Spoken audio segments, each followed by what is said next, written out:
Welcome to my life. Shalom everyone and welcome to Long's Conversation. Ang tanong natin ngayong araw na to, Pastor, bakit po may masasamang tao na umaasenso sa buhay at mabubuting tao na naghihirap? Yan ay napaka-honest na question, kapatid, na matagal nang tinatanong ng maraming tao.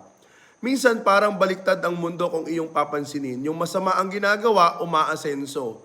Yung mabubuti naman, sila yung mas nahihirapan sa buhay.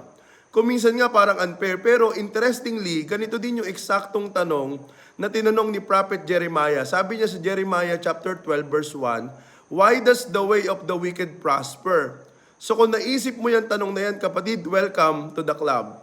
Pati mga propeta ng Diyos, naging tanong din yung bagay na yan. Kaya ito yung mahalagang bagay na magandang makita natin dito. Number 1, temporary lang ang success ng wicked. Sa Psalm 73, si Asaph halos ma-frustrate din.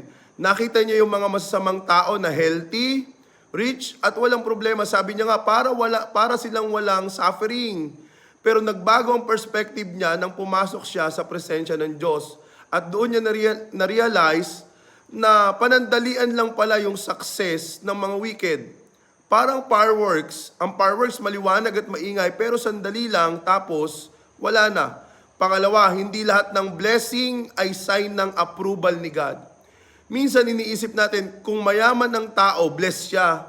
Pero hindi po palaging ganon. Sa Luke chapter 12 verse 15, nag-warning si Jesus tungkol sa greed at sinabi na ang buhay ng tao ay hindi nasusukat sa dami ng kanyang ari-arian. Sapagkat may mga taong umaasenso, pero empty ang soul. May pera pero walang peace. May success pero walang Diyos. Number 3, ang suffering ng righteous ay may purpose. Sa kabilang banda, bakit nahirapan ang mabubuting tao? Sabi sa James chapter 1 verse 2-3, sinasabi na ang trials ay nagpuproduce ng perseverance. Ang Diyos minsan ay parang trainer sa gym. Kapag gusto niyang palakasin tayo, binibigyan niya tayo ng resistance. Hindi komportable pero may paglago. Number 4, darating ang ultimate justice. Ang pinakamahalagang point, hindi pa tapos ang story. Sabi sa Ecclesiastes chapter 12 verse 14, dadating ang araw na hatulan ng Diyos ang lahat ng gawa ng tao, mabuti man o masama. Ang problema kasi minsan gusto natin ng justice ngayon na agad, pero ang Diyos nakatingin kasi sa eternity. Sabi nga ng theologian na si N.T. Wright, God's justice may seem delayed, but it is never absent.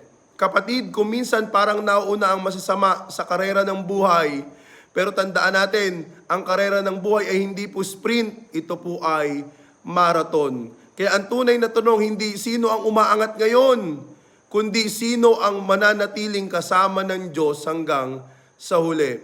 Kasi sa dulo, ang tunay na success ay hindi riches, hindi status, hindi materials, hindi possessions, kundi relationship with God through our Lord Jesus Christ. God bless, kapatid. Nothing is impossible.